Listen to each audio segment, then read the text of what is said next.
اعوذ باللہ من الشیطان الرجیم بسم اللہ الرحمن الرحیم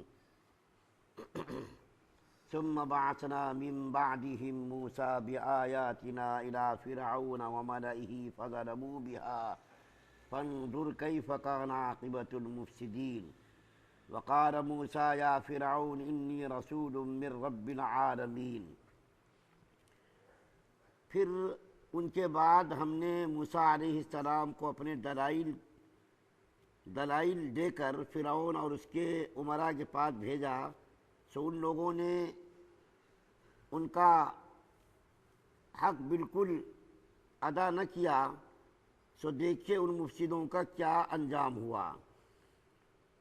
اور موسیٰ علیہ السلام نے فرمایا اے فرعون، میں اپنے رب العالمین کی طرف سے پیغمبر ہوں۔ سورہ اعراف کی آیت نمبر 3 اور 4 آپ کے سامنے پڑھی گئی ہے۔ اللہ تعالیٰ فرماتے ہیں کہ ان پیغمبروں کے بعد، یعنی اشارہ ہے 5 پیغمبروں کا جو ذکر ہوا، حضرت نوح علیہ السلام، حضرت ہود علیہ السلام، حضرت صالح علیہ السلام اور حضرت لوط علیہ السلام اور حضرت شعیب علیہ السلام، ان 5 پیغمبروں کی طرف اشارہ ہے کہ ان کے بعد ہم نے موسیٰ علیہ السلام کو فرعون اور اس کے امراء کے پاس بھیجا، لیکن ان لوگوں نے حضرت موسیٰ علیہ السلام کی بات نہیں مانی اور اپنی ضد پر اور اپنی حد درمی پر وہ لوگ برقرار رہے۔ یہاں پر حضرت موسیٰ علیہ السلام کا تھوڑا سا تذکرہ کرنا مناسب معلوم ہوتا ہے کہ اللہ تعالیٰ نے حضرت موسیٰ علیہ السلام کو مصر کے اندر پیدا کیا۔ اصل میں مصر ان کا وطن نہیں تھا، ان کا آبائی وطن کنعان تھا۔ حضرت یعقوب علیہ السلام کنعان کے رہنے والے تھے۔ یعقوب علیہ السلام کے بیٹوں نے مصر کے کچھ تاجروں کے ہاتھ اپنے بھائی حضرت یوسف علیہ السلام کو فروخت کر دیا تھا۔ تو حضرت یوسف علیہ السلام کا واقعہ تو آپ کو معلوم ہے، بہت مشہور ہے کہ عزیز مصر نے حضرت یوسف علیہ السلام کو خرید لیا اور اپنے گھر کے اندر رکھا۔ اس کی بیوی نے غلط الزام لگایا، اس کے بعد جیل گئے۔ جیل سے پھر حضرت یوسف علیہ السلام باہر آئے تو تخت سلطنت پر یہ کیا وہ فائز ہو گئے۔ تو وہیں سے ان کا سلسلہ مصر کے اندر شروع ہوا۔ پھر حضرت یعقوب علیہ السلام کنعان سے مصر آئے۔ ان کا پورا خاندان جب کنعان سے مصر آیا تھا تو 300 افراد پر مشتمل تھا، لیکن ہوتے ہوتے یہ لاکھوں کی تعداد میں ہو گئے۔ جب حضرت موسیٰ علیہ السلام کو پیدا کرنا مقصود ہوا اللہ تعالیٰ کو، تو فرعون نے اس زمانے میں خواب دیکھا۔ یہ اصل میں فرعون کا نام فرعون نہیں تھا، بلکہ مصر کے شہنشاہوں کے القاب تھے۔ جیسا کہ ایران کے بادشاہ کا لقب کیا تھا؟ کسریٰ۔ روم کے بادشاہ کا قیصر۔ اسی طریقے سے مصر کے بادشاہ کا لقب تھا فرعون۔ ان کا نام الگ تھا۔ ان کے نام کے بارے میں لکھا ہے، ایک تو یہ کہ قابوس ان کے نام کے بارے میں لکھا ہے، ایک اور نام لکھا ہے ولید بن مصعب بن ریان۔ اور نئی تحقیقات اور جدید انکشاف کے مطابق ان کا نام جو معلوم ہوا ہے وہ رعمسیس ہے۔ صحیح نام بولنا بھی نہیں آتا ہے، رعمسیس غالباً یہ نام ہے۔ تو فرعون نے خواب دیکھا، اور وہ خواب ذرا خطرناک قسم کا خواب تھا۔ اپنے جو ہے نجومی کو بلایا اور بلا کر کے ان سے کہا کہ بھائی میں نے ایسا ایسا خواب دیکھا ہے، تو میرے خواب کی تعبیر بتاؤ۔ تو نجومیوں نے خواب کی تعبیر بتائی کہ تمہاری سلطنت عنقریب ایک نوجوان کے ذریعے سے ختم ہونے والی ہے، تمہاری سلطنت کا زوال آنے والا ہے، ایک نوجوان پیدا ہونے والا ہے جس کے ذریعے سے تمہاری سلطنت خاتمہ ہوگا۔ تو فرعون نے حکم دیا کہ جتنے بچے پیدا ہوں تمام بچوں کو قتل کر دیا جائے، اور جتنی بچیاں پیدا ہوں ان بچیوں کو زندہ رکھا جائے۔ لڑکیوں کو زندہ رکھنے کا مقصد یہ گھروں کے چھوٹے موٹے جو کام ہیں وہ کام کیا جائے۔ لیکن تھوڑے دنوں کے بعد ان کے مشیروں نے یہ مشورہ دیا کہ اس طریقے سے اگر ان کے بچوں کو قتل کیا جاتا رہا تو پھر یہاں بنی اسرائیل کے نوجوان ہی نہیں رہیں گے، تو ہمارے گھروں کا کام کون کرے گا؟ چھوٹے موٹے یہ گرے پڑے کام وہ کام کون کرے گا؟ تو فرعون نے حکم دیا 1 سال تو بچوں کو قتل کیا جائے، 1 سال چھوڑ دیا جائے۔ اس طریقے سے سلسلہ چلا.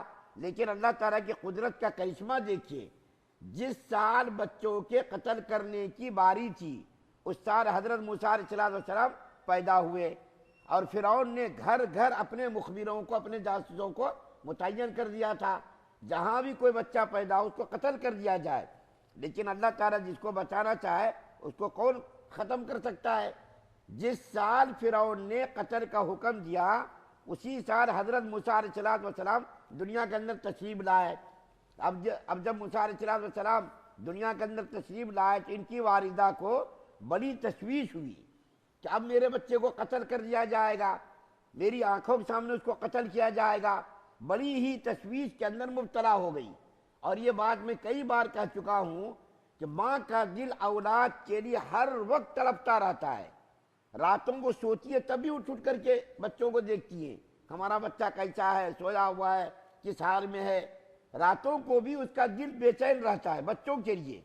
اور اگر کبھی خدا نخواستہ اسکول سے کالج سے بچوں کے آنے میں دیر ہو گئی تو اس کا دل بالکل بے چین اور بے قرار ہو جاتا ہے. کیا بات ہے بچہ نہیں آیا، 10 منٹ ہو گئے، 20 منٹ ہو گئے، تشویش کے اندر مبتلا ہو جاتی ہے. خدا کی رحمت کو اگر دیکھنا ہو تو ماں کے دل کے اندر دیکھنا چاہیے. ماں خدا تعالیٰ کی رحمت کی آماجگاہ ہے، خدا تعالیٰ کی رحمت کا نمونہ ہے ماں کا دل. سچی محبت اگر کسی کے اندر ہے تو وہ ماں کے دل کے اندر ہے. بیوی کی محبت، بھائی کی محبت اور دوسرے عزیز اقارب کی محبت، یہ سب فرضی ہے، دکھاوا محبت ہوتی ہے، اس کے اندر ملاوٹ ہوتی ہے. لیکن ماں کی محبت میں ذرہ برابر بھی کوئی ملاوٹ نہیں ہوتی ہے. تو موسیٰ علیہ السلام کی والدہ بھی بڑی پریشان ہو گئی. تو اللہ تعالیٰ نے اس کے دل کے اندر ڈالا ایک صندوق بناؤ، اور صندوق بنا کر کے اس کو سمندر کے اندر ڈال دو، میں تم سے وعدہ کرتا ہوں میں تمہارے بیٹے کو پھر دوبارہ واپس لاؤں گا. چنانچہ انہوں نے صندوق بنایا اور بنا کر کے اس کو جو ہے بالکل ایسا پیک کر دیا کہ اس کے اندر پانی نہ جائے. اس کے بعد انہوں نے صندوق کے اندر حضرت موسیٰ علیہ السلام کو ڈال کر کے اس کو بند کر دیا، اور بند کر کے اس کو دریائے نیل میں ڈال دیا. بڑی پریشانی کے ساتھ، ظاہر بات ہے ماں کا دل ماننے والا تو نہیں تھا، لیکن اللہ تعالیٰ نے دل کے اندر الہام کیا، دل کے اندر بات ڈالی کہ تم اپنے بچے کو ڈالو، میں تمہارے بچے کی حفاظت کروں گا، پھر تمہارے پاس لاؤں گا. چنانچہ حضرت موسیٰ علیہ السلام کو صندوق کے اندر رکھ کر کے اس کو دریائے نیل کے اندر ڈال دیا گیا. اور موسیٰ علیہ السلام کی والدہ نے اپنی بیٹی سے کہا کہ یہ صندوق کے پیچھے پیچھے جاؤ، یہ صندوق کہاں جاتا ہے اور اس صندوق کو کون اٹھاتا ہے. تو یہ صندوق پانی کے اندر بہنے لگا. اتفاق سے فرعون کا محل بھی سمندر کے کنارے تھا، تو فرعون کے محل کی کچھ کنیزیں، کچھ نوکرانیاں وغیرہ گزر کر رہی تھی. ان لوگوں نے، کنیزوں نے جب دیکھا کوئی صندوق بہتا ہوا آ رہا تو کسی نے اس کو پکڑ لیا اور پکڑ کر کے سوچا کہ اس کو کھولا جائے. لیکن کسی نے کہا کہ اس کو کھولو گے فرعون جو ہے تمہاری جو ہے پوچھ کرے گا، پکڑ کرے گا کہ تم نے اس کے اندر خیانت کر دی. تو اس صندوق کو لے جا کر کے فرعون کے محل کے اندر پہنچا دیا گیا. جب فرعون کی بیوی حضرت آسیہ بعد میں مسلمان ہو گئی، بڑی انہوں نے قربانیاں دی ہے دین کے لیے، اسلام کے لیے. فرعون سے انہوں نے مقابلہ کیا ہے ایک عورت ہو کر کے. تو جب کھولا گیا صندوق تو دیکھا کہ نہایت ہی خوبصورت، حسین، جمیل ایک بچہ اس کے اندر لیٹا ہوا ہے اور انگلی کو اپنے منہ میں ڈالا ہوا ہے. شاید اس انگلی کے ذریعے سے غذا جا رہی تھی، تو انگلی کو ڈالا ہوا ہے اور نہایت ہی خوبصورت، حسین اور جمیل بچہ ہے. جیسے ہی حضرت آسیہ نے اس کو دیکھا تو اس بچے کی محبت اس کے دل کے اندر گھر کر گئی اور بے چین ہو گئی. اور فرعون نے کہا کہ ارے کہیں ایسا تو نہیں ہے یہی بچہ میری سلطنت کے زوال کا ذریعہ بنے گا، تو قتل کا حکم دیا. تو پھر حضرت آسیہ رضی اللہ تعالیٰ عنہ نے کہا ارے اس کو تم قتل کیوں کرو گے، اس کو میں اپنی آنکھوں کی ٹھنڈک بناؤں گی اور اس کو میں اپنا بیٹا بناؤں گی، اس کو قتل مت کرو. جب انہوں نے اپنا جو ہے ذرا غصہ دکھایا تو فرعون بھی موم بن گیا، نرم بن گیا، اور اس نے کہا اچھا ٹھیک ہے اس کو رکھ لو. اب ان کو رکھ لیا گیا. جب عورتوں کو دودھ کے لیے پیش کیا گیا تو حضرت موسیٰ علیہ السلام نے کسی کا دودھ قبول نہیں کیا. سب کنیزیں، عورتیں سب پریشان ہو گئیں.